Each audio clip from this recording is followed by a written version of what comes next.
സംസ്ഥാനത്ത് higher secondary, vocational higher secondary പരീക്ഷകളൊക്കെ ഇന്നു മുതൽ ആരംഭിക്കുകയല്ലേ. 2017 പരീക്ഷാ കേന്ദ്രങ്ങളാണ് ഒരുക്കിയിരിക്കുന്നത്. ഏപ്രിൽ 1-ന് മൂല്യനിർണ്ണയം ആരംഭിക്കും. സംസ്ഥാനത്ത് higher secondary, vocational higher secondary പരീക്ഷകൾ ഇന്ന് ആരംഭിക്കുകയാണ്. പ്രധാനമായും 2017 കേന്ദ്രങ്ങളിലാണ് പരീക്ഷകളൊക്കെ തന്നെ ഇപ്പോൾ കേരളത്തിലും മാഹിയിലും ലക്ഷദ്വീപിലും ഗൾഫിലുമായി സജ്ജീകരിച്ചിട്ടുള്ളത്. മാർച്ച് 1-ന്, അതായത് ഇന്ന് ആരംഭിക്കുന്ന പരീക്ഷകൾ മാർച്ച് 26-നായിരിക്കും അവസാനിക്കുക.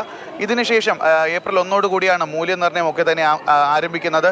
എന്തായാലും സംസ്ഥാനത്ത് പരീക്ഷകൾക്കായി പൂർണ്ണമായ ഒരുക്കങ്ങളൊക്കെ തന്നെ നടത്തിയിട്ടുണ്ടെന്നാണ് പൊതുവിദ്യാഭ്യാസ വകുപ്പൊക്കെ തന്നെ അറിയിച്ചിരിക്കുന്നത്.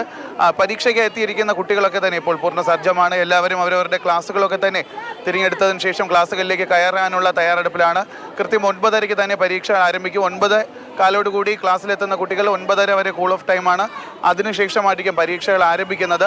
ഇതിനുശേഷം 9:30-ക്ക് തുടങ്ങുന്ന പരീക്ഷകളൊക്കെ തന്നെ 12:30 സമാപിക്കുന്നത്. ഇന്ന് മാർച്ച് 9-ന് ആരംഭിക്കുന്ന പരീക്ഷ മാർച്ച് 26 വരെയുള്ള ദിവസങ്ങളിൽ 9 ദിവസങ്ങളിലായിട്ടാണ് ഈ പരീക്ഷകളൊക്കെ തന്നെ ഇപ്പോൾ ക്രമീകരിച്ചിരിക്കുന്നത്.